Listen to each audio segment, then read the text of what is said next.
Good morning friends, how are you. मैं अजय चौधरी आज फिर से आपका इंजीनियरिंग स्टेशन में हार्दिक स्वागत करता हूं। आज हम आपके लिए बहुत ही अहम और बहुत ही बेहतरीन टॉपिक लेकर आए हैं। 3M। 3M जो कि एक वेस्टिज है और लीन मैन्युफैक्चरिंग में 3M वेस्टिज के नाम से इसको जाना जाता है। इसको हम 3 एविल्स ऑफ मैन्युफैक्चरिंग भी कहते हैं। तो 3Ms क्या है, चाहिए हम आपको ब्रीफ में आपके साथ इसका डिस्कशन करते हैं। दोस्तों, 3M को डिस्कस करने से पहले हम थोड़ा सा अपना इंजीनियरिंग स्टेशन जो है चैनल है उसके बारे में आपको बताना चाहते हैं। इंजीनियरिंग स्टेशन क्या है कि ये हमारे प्यारे इंजीनियर्स के लिए एज अ ट्रेनिंग के रूप में काम करता है और हमारी कोशिश है कि हम बेहतर से बेहतर डाटा आपको प्रोवाइड करें ताकि आपकी परफॉर्मेंस इंक्रीज हो और आपका गोल जो आपने सेट किया हुआ है आप उस अपने गोल तक पहुंच सको। नाउ अब हम 3M के बारे में थोड़ा सा डिस्कस करते हैं। दोस्तों, 3M आपने सुना होगा। 3M की फुल फॉर्म, ये 3M 3 वर्ड से मिलकर बना है, मुदा, मुरा एंड मुरी, जो कि जैपनीज वर्ड्स है।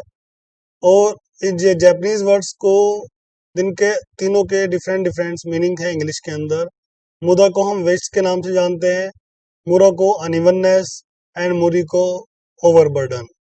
एक्चुअली जो ये 3M है, जनरली हम कहते हैं कि ये टोयोटा ने इन्वेंट किए हैं, बट टोयोटा की इन्वेंशन से पहले ये वर्ड्स जापानीज मार्शल आर्ट्स में यूज हुआ करते थे।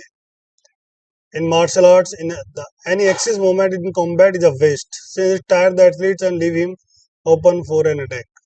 आप देखोगे कि मार्शल आर्ट्स के अंदर बहुत ही एक्सेस मूवमेंट्स फाइट के अंदर हम यूज करते हैं, जो कि एक तरह से वेस्टेज ही है।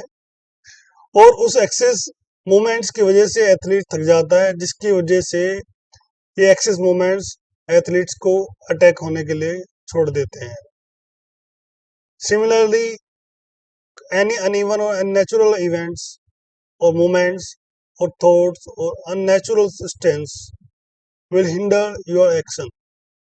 उसी तरह जो भी अनइवन मूवमेंट और अननेचुरल मूवमेंट्स होते हैं, वो जो भी आप एक्शंस मार्शल आर्ट्स के अंदर यूज करते हैं वो उनमें बाधा पैदा करते हैं। फाइनली उसी टाइम पर आपके बहुत ज्यादा जो आप ट्राई करते हो, अपनी टेक्निक को यूज करते हो फाइट के अंदर, जिसमें आप मास्टर नहीं होते, वो भी एक तरह से आपके ऊपर एक बर्डन ही होता है। तो इसी तरह मार्शल आर्ट, जैसे कि हम इसको वे ऑफ वारियर कहते हैं, ऐसे लीन मैन्युफैक्चरिंग के अंदर ये वे ऑफ मैन्युफैक्चर है। चलिए डिटेल्स में मुदा, मुरा, मुरी को डिस्कस करते हैं। Muda, mura and muri are terms often used together in the Toyota production system and called the 3Ms that collectively describe wasteful practices to be eliminated. जैसे कि मैंने आपको पहले बताया है, टोयोटा प्रोडक्शन सिस्टम में मुदा, मुरा एंड मुरी यूज हुआ करते थे। इनको 3Ms कहते हैं। लेकिन ये 3Ms कलेक्टिवली ये जो हमारी वेस्टफुल प्रैक्टिसेस है, इसको एलिमिनेट होने वाली वेस्टफुल प्रैक्टिसेस को डिस्क्राइब्स करता है। मुदा, मुदा जापानीज वर्ड जो कि इसका मीनिंग है वेस्ट का, मुरा अनइवननेस एंड मुरी ओवरबर्डन। थोड़ा सा पिक्टोरियल व्यू से हमने आपको समझाने की कोशिश की है। मुदा के बारे में आपको बताते हैं। मुदा is the Japanese word for wastefulness, uselessness and futility, which is resist value addition. Actually में क्या है कि जो मुदा जापानीज वर्ड जो है, ये हमारे लिए वेस्टफुल, यूजलेस और फ्यूटिलिटी का काम करता है, जो कि जिससे हमारी कोई वैल्यू एडिशन किसी भी चीज में नहीं बढ़ती है। अगर हम बिजनेस प्रोसेस टर्म्स में मुदा की बात करें, तो मुदा रेफर्स टू प्रोसेस और activities that don't add value. This type of waste do not help your business or worker in any way. They increase cost and make tasks take much longer than they should. Business terms में अगर हम मुद्दा की बात करें, तो जो भी प्रोसेसेस और एक्टिविटीज है, मुद्दा उसमें कोई भी हमारी वैल्यू ऐड नहीं करता है। दिस टाइप ऑफ वेस्ट इस तरह के वेस्टेज जो है ना ही हमारे बिजनेस की सपोर्ट करते हैं, ना ही हमारे वर्कर की सपोर्ट करते हैं। इनकी वजह से, इस मुद्दा की वजह से हमारी कॉस्ट इंक्रीज होती है और हमारा जो वेटिंग टाइम है वो भी इंक्रीज होता है। जनरली दो टाइप्स की मुद्दा होती है।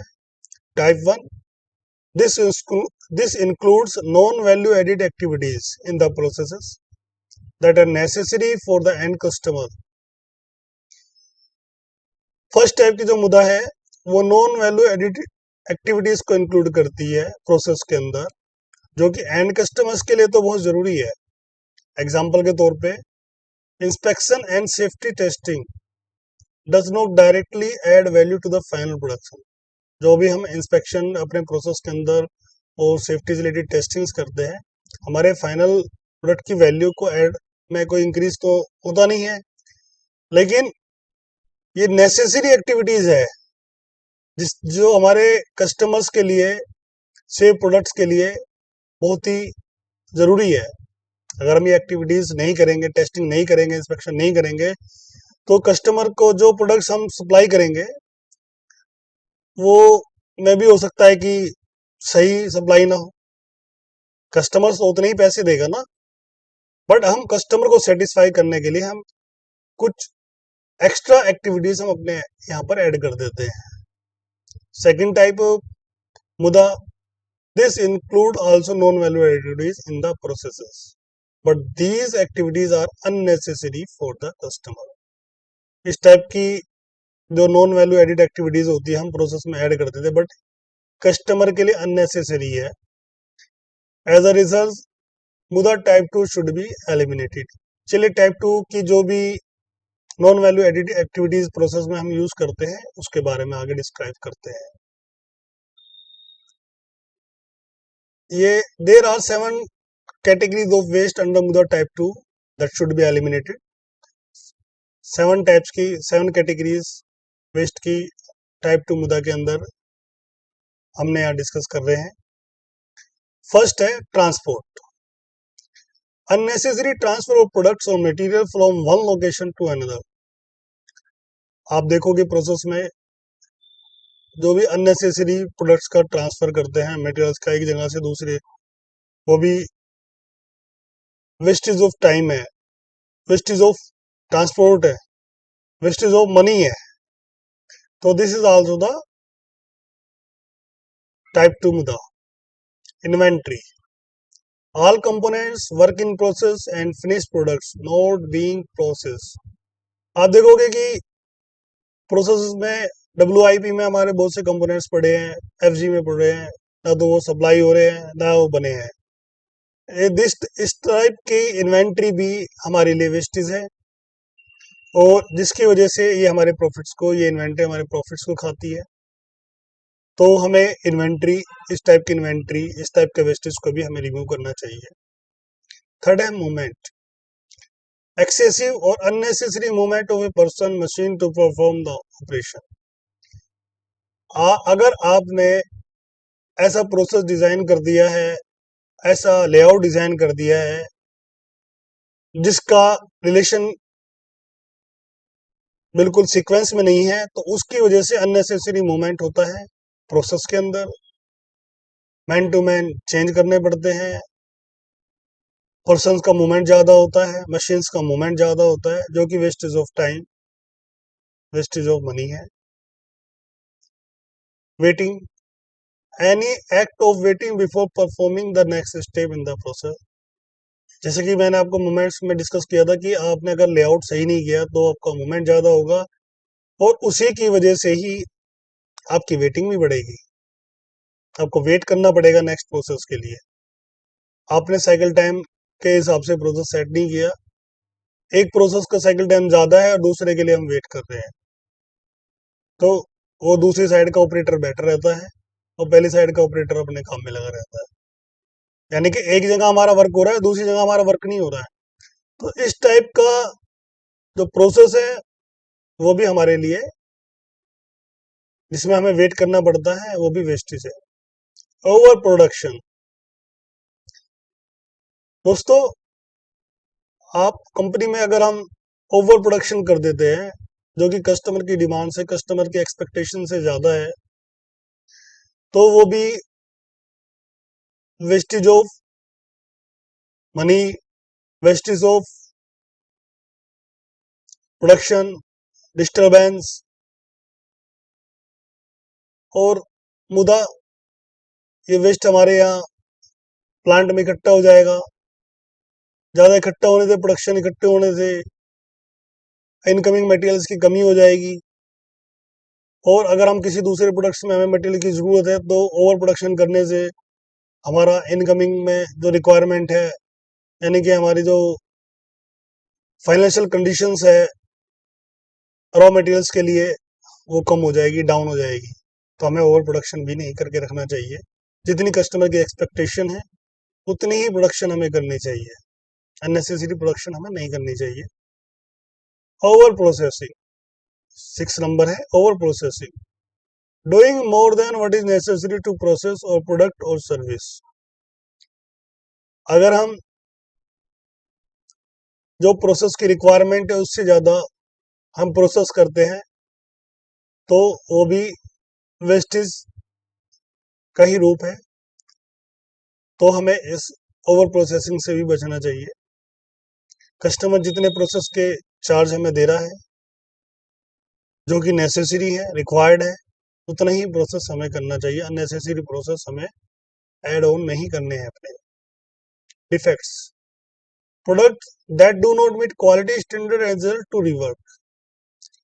दोस्तों, डिफेक्ट्स, अगर हम ज़्यादा डिफेक्ट्स बनाएंगे और ज़्यादा डिफेक्ट्स जो कि हमारे क्वालिटी स्टैंडर्ड्स हमारी ड्राइंग से मैच नहीं करते, फिर हम उन्हें रिवर्क करेंगे, तो रिवर्क करने में भी हमारा एक्सपेंस बढ़ेगा। मटेरियल जो रिजेक्ट हो जाएंगे डिफेक्ट्स की वजह से, पुअर क्वालिटी की वजह से, वो वो टाइम भी वेस्ट होगा, वो मटेरियल भी वेस्ट होगा, तो जिसकी वजह से जो हमारा प्रॉफिट है वो इस टाइप की मुद्दा उस प्रॉफिट को खत्म कर देती है।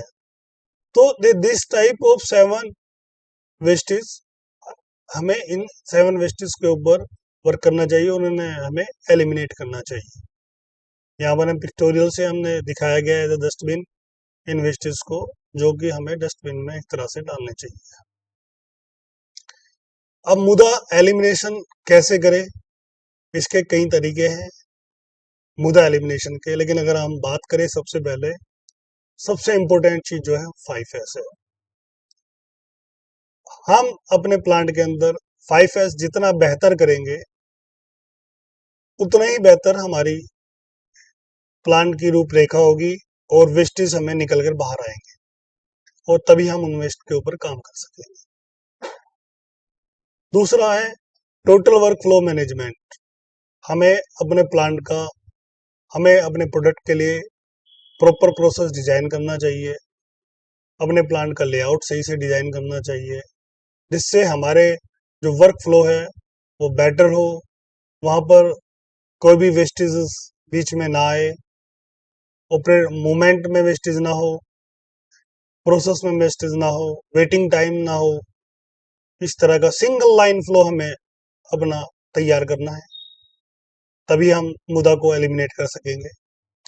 तीसरा है काइजन। हमें ज्यादा से ज्यादा काइजन करने चाहिए।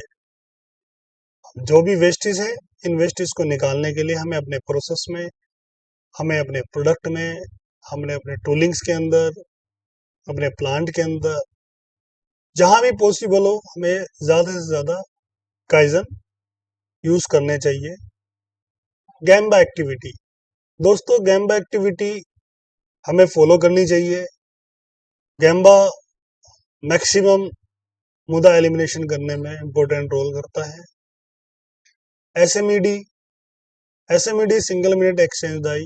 दोस्तों, कई बार हम डाइयों को चेंज करने में कई कई घंटे लगा देते हैं, जिसकी वजह से हमारा जो प्रोडक्शन का शेड्यूल होता है वो मीट नहीं होता है, क्योंकि हमारा वेटिंग टाइम बढ़ जाता है। तो उस वेटिंग टाइम को घटाने के लिए, उस लॉस को, टाइम लॉस को बचाने के लिए हमें कुछ ना कुछ अपनी टूलिंग्स में, अपने प्रोसेस में ऐसा चेंज करना चाहिए कि कम से कम टाइम में हमारी डाई चेंज हो सके और कम से कम टाइम में डाई लोड हो सके। ओई, ओवरऑल इक्विपमेंट इफेक्टिवनेस। दोस्तों, बहुत सी कंपनियां ओई फॉलो नहीं करती, छोटी कंपनीज जो होती है, बड़ी कंपनीज में सब जगह ओई फॉलो होता है, और लेकिन कुछ छोटी कंपनी होती है जो ओई को फॉलो नहीं करती है। ओई एक बहुत ही बेहतरीन टूल है। ओई के थ्रू हम अपने ऑपरेटर्स का, अपनी मशीन्स का पूरा इफेक्टिवनेस वेरीफाई कर सकते हैं, कितनी एफिशिएंसी पर हमारी टीम काम कर रही है, कितने परसेंट हम प्रोडक्शन दे रहे हैं। तो ओई हमें फॉलो करनी चाहिए। Team work and no blame culture. दोस्तों, अगर हमारे अंदर टीम वर्क है और नो ब्लेम कल्चर है, तभी हम ये ऊपर वाले सारी एक्टिविटीज को कर पाएंगे। विदाउट टीम वर्क और without no blame culture, muda elimination not possible. And last, the important is change in mindset of employ. दोस्तों, अगर किसी भी एम्प्लॉय का whatever the employ is, manager, senior manager, engineer, operator, permanent, जो भी है, अगर किसी भी एम्प्लॉय का माइंडसेट चेंज ही नहीं है तो कोई भी चेंज पॉसिबल ही नहीं हो सकता है। हमें उस एम्प्लॉय का हमें सबसे पहले अपने प्लांट का माइंडसेट चेंज करना है, अपने एम्प्लॉयज का माइंडसेट चेंज करना है, उन्हें मोटिवेशन उनका करना चाहिए। तभी हम माइंडसेट भी चेंज कर सकते हैं, तभी हम ये मुद्दा एलिमिनेशन में वर्क कर सकते हैं। इसलिए दोस्तों, अब मुरा के बारे में डिस्कस करते हैं। मुरा भी जापानीज वर्ड है जो कि अनइवननेस और वेरिएशंस को डिस्क्राइब करता है। बिजनेस प्रोसेस टर्म में मुरा जो है वो डिस्क्राइब करता है कि वेरिएशन इन प्रोडक्शन और processing can lead to employers being overwork due to peak period in order to meet demands, then become ideal when demand drops. Business process term में mura जो है, आप देखोगे कि जब पीक पीरियड्स होता है किसी भी चीज का, तो उस टाइम पे डिमांड्स बढ़ जाती है, कस्टमर की डिमांड ज्यादा होती है, वो उस डिमांड के को पूरा करने के लिए हमारे एम्प्लॉयज के ऊपर ओवरलोड आ जाता है, ओवर वर्क करते हैं वो। और इस ओवर वर्क की वजह से क्या होता है कि अगर देखा जाए तो कुछ ना कुछ बंदा वेस्टेज बना ही देता है, और जब डिमांड नहीं होती है तो एम्प्लॉयज आइडल हो जाते हैं।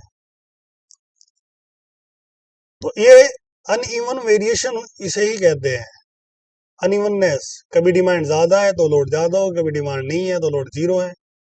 तो ये अनइवन वेरिएशन भी कहीं ना कहीं, अगर हम बात करें, अगर मुरा है, अनइवन वेरिएशन है, तो मुदा भी बनेगा, यानी कि वेस्टेज भी बनेगी।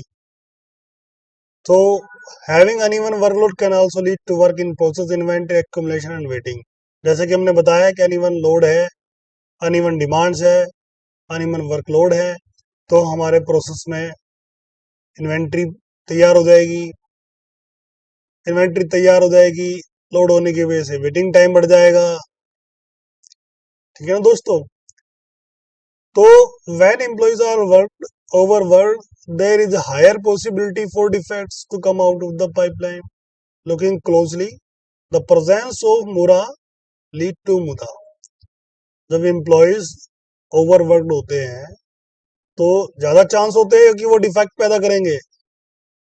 अगर हम क्लोजली देखें तो मुरा कहीं ना कहीं मुदा को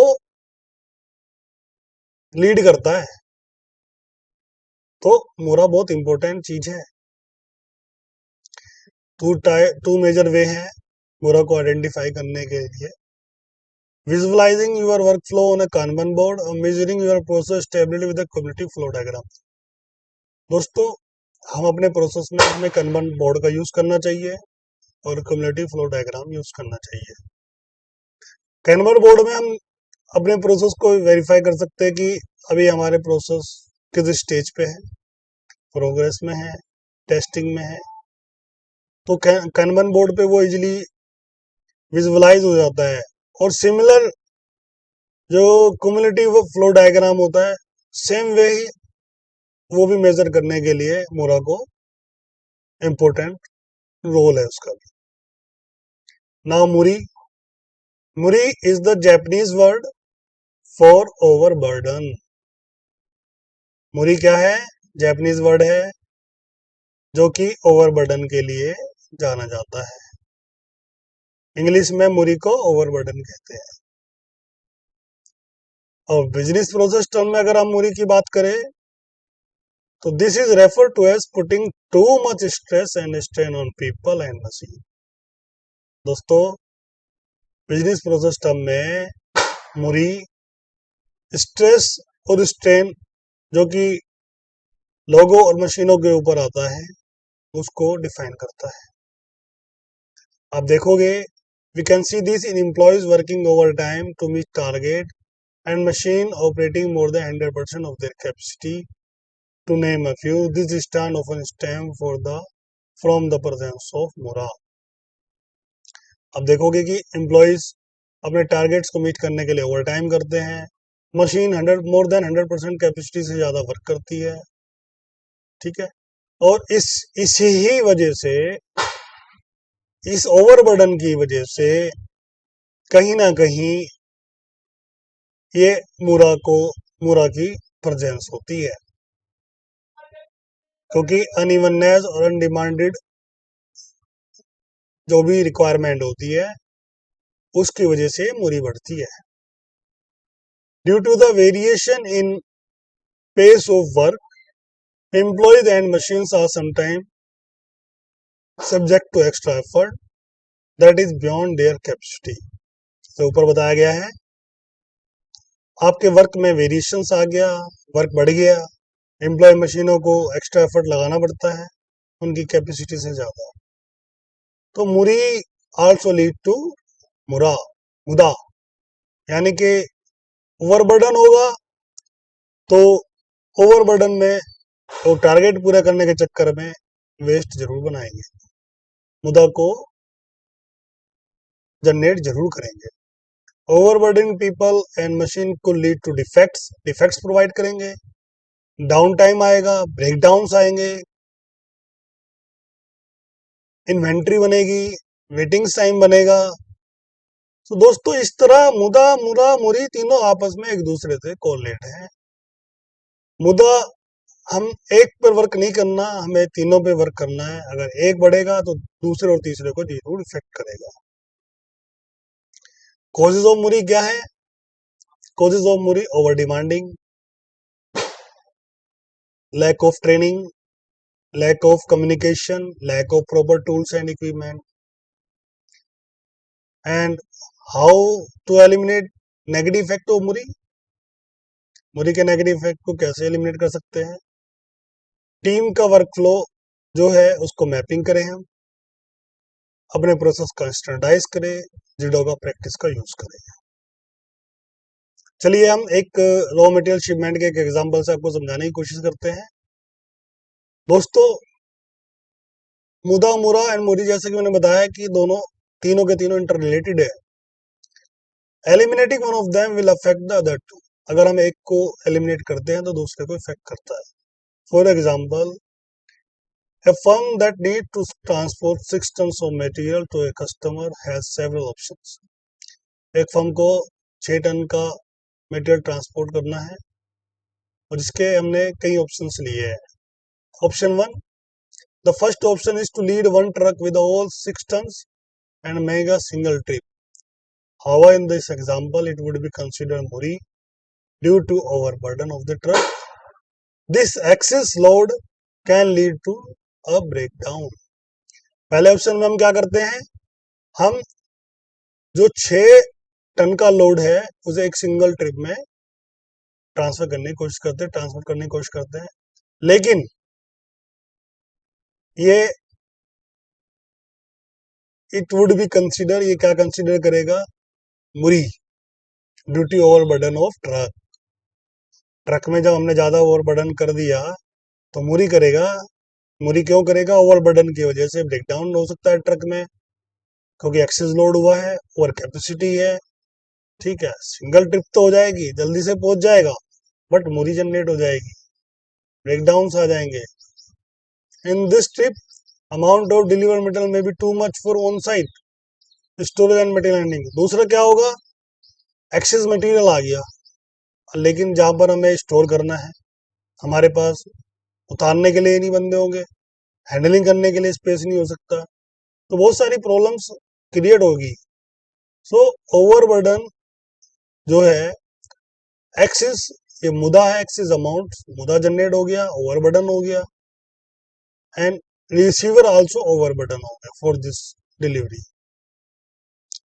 सेकंड ऑप्शन है, अब हम अपना जो 6 टन का लोड है उनको 2 ट्रिप्स के थ्रू डिवाइड करेंगे, one of 2 tons and other with 4 tons. This would be considered Mura, since the unevenness of the arrival of material to the customer can lead to problem at the receiving docks. हम 6 ton को 2 trips में divide करेंगे, एक 4 ton की trip करेंगे, एक 2 ton की trip करेंगे, बट ये अनइवननेस हो गया, यानी कि अनइवननेस अराइवल होगा स्टोरेज एंड पर, रिसीविंग डॉक पर, जो कि कस्टमर्स को प्रॉब्लम्स देगा। पहले ट्रिप में क्या था कि डिलीवरी बहुत छोटी थी, एंड और सेकंड ट्रिप में क्या है, amount of delivered material to much for on side storage and material handling. Additionally, Muda can be seen from the uneven workload. This may cause employee who receive the material to wait around. Option 3, कब हम 6 ton load को 3 trips में divide करेंगे, divide the load with 2 tons on each truck and make 3 trips. Even though this option has no Mura and Muri, it has Muda, since the truck would not be fully loaded on each truck. Each truck can carry up to 3 tons of material, and this option make one necessary trip. Truck की capacity तो 3 ton ले जाने की है, लेकिन हम 2-2 ton के 3 trip कर दिए हैं, यानी कि एक ट्रिप हमने एक्स्ट्रा कर दिए, एक ट्रक की ट्रांसपोर्टेशन कॉस्ट हमने बढ़ा दी है, वेटिंग टाइम भी बढ़ा दिया है। तो ये मुरा और मुरी तो है नहीं, बट ये मुदा है। अब ऑप्शन 4 क्या है, अब हम deliver the material with 2 trucks each with 3 tons. अब चौथे ऑप्शन में क्या है कि 3 ट्रक की कैपेसिटी के 2 ट्रक में हम मटेरियल लोड करेंगे और 2 ट्रिप में हम उसको भेज देंगे। This would be the optimal level that minimize muda, mura and मुरी। इसकी वजह से मुदा भी और मुरा और मुरी तीनों के तीनों मिनिमाइज हो जाएंगे। मुदा does not exist because the trucks are carrying the load at their maximum capacity. There is no excess capacity nor unnecessary trip for this strategy. मुद्दा यहाँ आता नहीं है, क्योंकि ट्रक्स जो भी लोड कैरिंग कर रहे हैं वो अपनी मैक्सिमम कैपेसिटी के अंदर कर रहे हैं, वहां पर कोई भी एक्सेस कैपेसिटी नहीं है, ना ही अननेसेसरी ट्रिप है इस स्ट्रेटेजी के लिए। मुरा इसलिए एग्जिस्ट नहीं करता, मुरा does not exist because the workload between the two delivery is uniform. As a result, there is no unevenness. And finally, Muri is the absent from this option because both the truck and the operator are not working beyond their capacity. Muri भी नहीं आती क्योंकि capacity से ज़्यादा वो work नहीं कर रहे हैं, तो ओवरबर्डन इधर है नहीं। सो यहाँ पर हम एक 3M एलिमिनेशन लीन टूल की बात करें, तो जैसा कि हमने पहले बताया 3M एलिमिनेशन लीन टूल जो है सबसे इंपॉर्टेंट टूल है, इसमें 5S। 5S हेल्प करता है to declutter, clean and organize the work place using the 5S principle: sort, set in order, shine, standardize and sustain. These are the 5S. अगर हम 5S को बेटर तरीके से use करेंगे तो हम 3M को काफी हद तक एलिमिनेट कर सकते हैं। ठीक है, the three evils of manufacturing, मुदा, मुरा एंड मुरी। ये मुदा, mura and Muri three evils कहा जाता है मैन्युफैक्चरिंग के। ये थ्री एविल्स ऑफ मैन्युफैक्चरिंग इसलिए कहा जाता है क्योंकि ये हमारे प्लांट के प्रॉफिट्स को खा जाते हैं। रियल वर्ल्ड में अगर हम बात करें, it is impossible to eliminate out the three completely due to dynamic problems and customer needs always changing. Real world में इन्हें थ्रीएम्स को कंप्लीटली एलिमिनेट करना इम्पॉसिबल है क्योंकि कस्टमर्स के डिमांड्स, डायनेमिक चेंजेस बढ़ रहे हैं। हमें we must look at the resulting system from the lens of three concept. हम इन तीनों कॉन्सेप्ट के नजरिए से हमें अपना सिस्टम डेवलप करना है। But if you stop eliminating these away they will grow again. अगर तुम इन्हें एलिमिनेट करना बंद कर देते हो तो ये फिर से बढ़ेंगे। If you look only at one of them and neglect the others, system perform will not increase. So अगर किसी एक पर भी तुम काम करते हो, बाकी को निग्लेक्ट करते हो, तो जो तुम्हारी परफॉर्मेंस है वो इंक्रीज नहीं होगी। इसलिए डू नॉट फॉरगेट मुरा एंड मुरी आल्सो। सो दोस्तों, आपको ये 3M का जो भी 3Ms की ट्रेनिंग्स हमने आपको दी है, ये आपको कैसी लगी? आप प्लीज अपना कमेंट्स बॉक्स में अपनी कमेंट्स देकर हमें ज़्यादा बताइए और ज़्यादा से ज़्यादा हमारे चैनल को लाइक, सब्सक्राइब और शेयर कीजिए अपने साथियों के अंदर, ताकि हम और भी अपनी ट्रेनिंग्स को बेहतर कर सकें और आपको ज़्यादा से ज़्यादा डाटा प्रोवाइड कर सकें। थैंक यू, धन्यवाद।